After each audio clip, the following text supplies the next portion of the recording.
Ladies and gentlemen, hey, hi, how you doing? Welcome back to the channel. Thank you so much for stopping by. With the Season 3 Reloaded update, the Modern Warfare 3 multiplayer meta was adjusted a decent amount. And so today, I wanted to go through the new top 10 best weapons specifically built for multiplayer gameplay. We are starting first with one that has been dominant really since day one, the Rival 9. This thing for an SMG is able to put in the work really at all realistic ranges. It's fast, it's agile, it's checking all the right boxes, right? So initially here, M35 Compensator is so good in multiplayer, especially for close to mid-range based weapons. Minimal velocity con, minimal ADS con for some pretty decent control, all things considered. Plus you get better firing aim stability as well, which is always super useful. So that is one that you'll want to be using a lot if you're building around the close to mid-range. I got the BW4 hand stop on here. This is a solid choice for really good strafe speed, some decent ADS and sprint to fire general movement speed. DR6 is also a great choice here too. I just love the strafe that this offers in specific. I go for the high grain rounds, extends out that effective damage range and gives you some better velo as well. Minimal recoil cons, especially for the engagements and the distances that we're getting in with this gun. It's not really a huge deal. Plus the Vice Assault grip getting us some control back for only a con to idle sway, which isn't a huge deal in the super close range. Then I also go for the tactical stop, which is better sprint to fire, better movement speed, overall just making things a little bit more aggressive here. So the Rival 9 is still feeling fantastic here post Season 3 Reloaded. Next up, the SVA 545, just a really reliable rifle across the board here. Whether you want to use it in full auto or semi-auto hyper burst mode, this thing is going to be really easy either way. Hyper burst, as we know, yeah, you got to spam your trigger to keep up the semi-auto feel of it, but it has like no recoil whatsoever. Full auto, obviously much easier to use where there's actual recoil, but it's still very predictable. And especially here with this setup, cast a sprake right away helps make that recoil even more predictable. So obviously that's a great choice, especially for the mid to long range. I like the precision barrel. It's kind of overkill for multiplayer, but there's not really many other attachments that I love on this thing, so I go for this. It'll extend that range, that velocity, and that control. Choke angled grip here is actually pretty solid because you get really good mobility out of here, general movement and strafe speed, plus some horizontal control at the cost of vertical and ADS, which is really a solid trade-off in my opinion.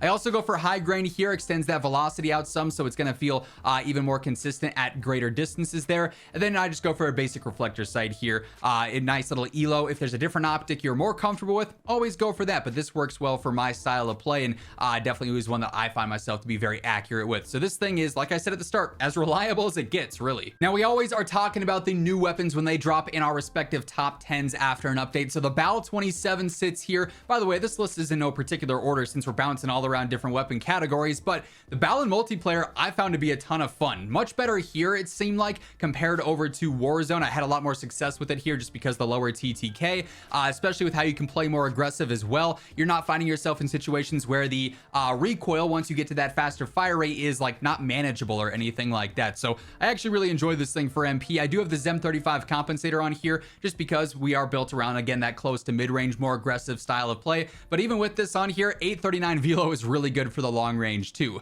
Crown H3 barrel is better range, better velocity on here, a little bit better movement as well, which is nice to see, plus some idle sway.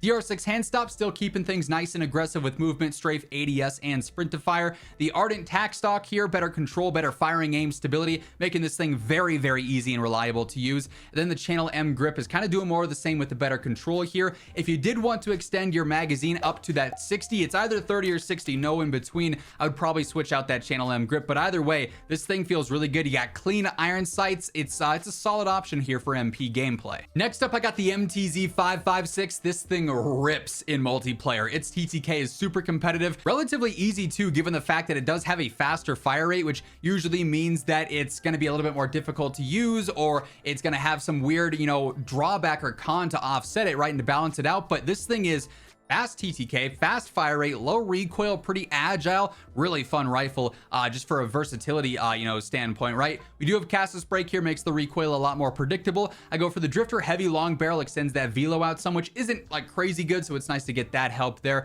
Better range, better control on there too. Choke angled underbarrel, yet again, I really do like this for MP in a lot of different scenarios here. Slate reflector, another great option for really any type of engagement here. ELO, NIDAR, other options like that would also work well. And then I also go for the close close quarter stock here, again, just based around control, making it a little bit easier to use. If you like the extended mag here, just because the fire rate is a little bit faster, you could jump up to 50 if you wanted to. That'd be a viable choice as well. But yeah, MTZ is feeling really, really consistent. Now, the BP50 setup here in multiplayer is actually one that I do the exact same build on over for Warzone, just because this thing is so incredibly easy, reliable, versatile. It's checking every single box that it needs to, right? So here I got Cassus Break. Immediately attacks that control, makes it a lot easier to use, a lot more predictable. Lower 9 heavy barrel, better range, velocity, control, and firing aim stability, but really not slowing it down all that much, all things considered. And when we use DR6 hand stop, we gain a lot of that mobility back and then some in the form of like sprint to fire and whatnot. So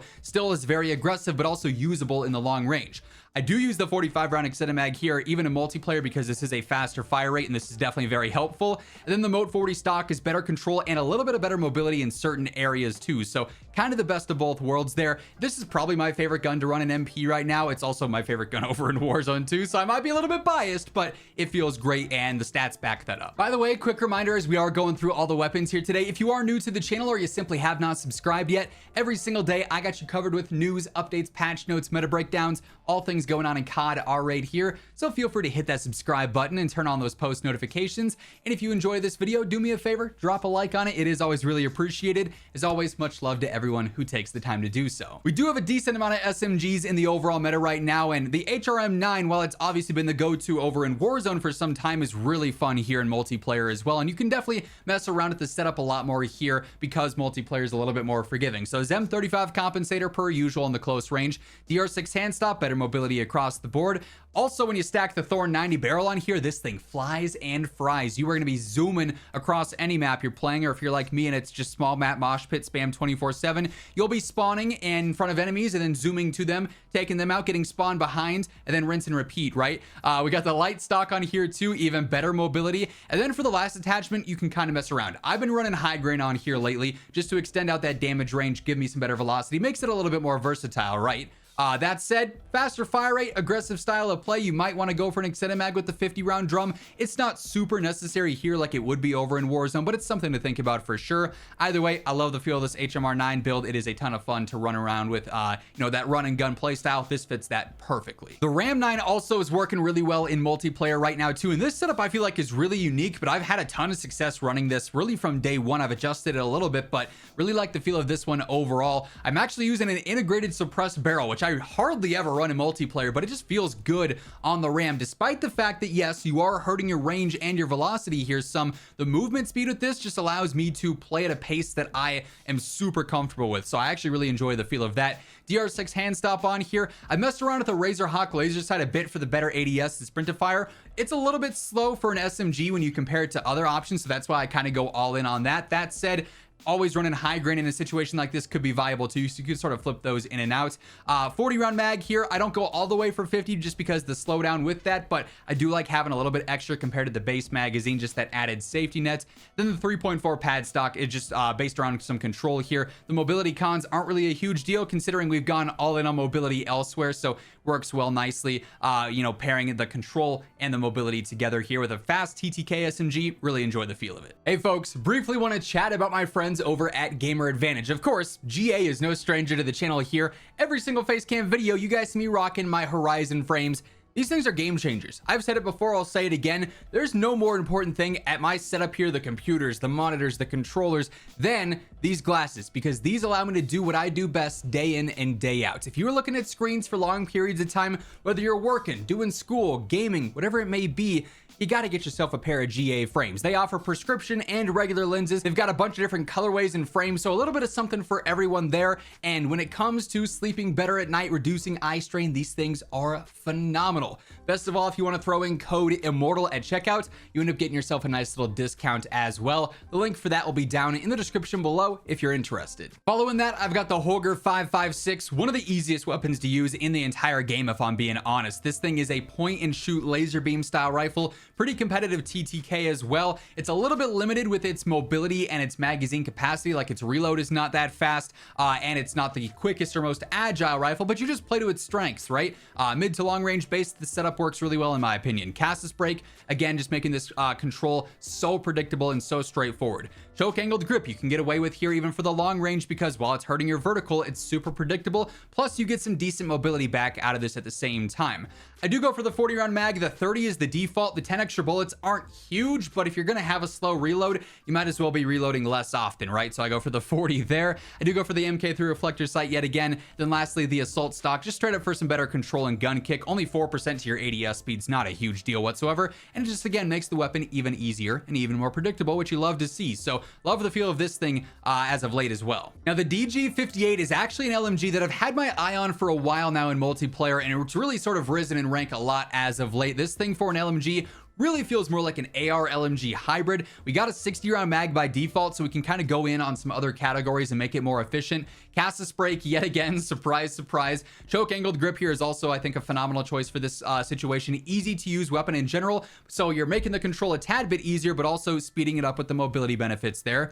Woody Long Barrel is better range, velocity, and control, kind of offsets the mobility that we got with the underbarrel a little bit. We got the MK3 reflector, clean sight. Then I go for the butt plate, which actually speeds you up a little bit with some strafe speed, some ADS speed, adds in some nice versatility here. So you have an LMG, which typically you think heavy, slow, not that aggressive.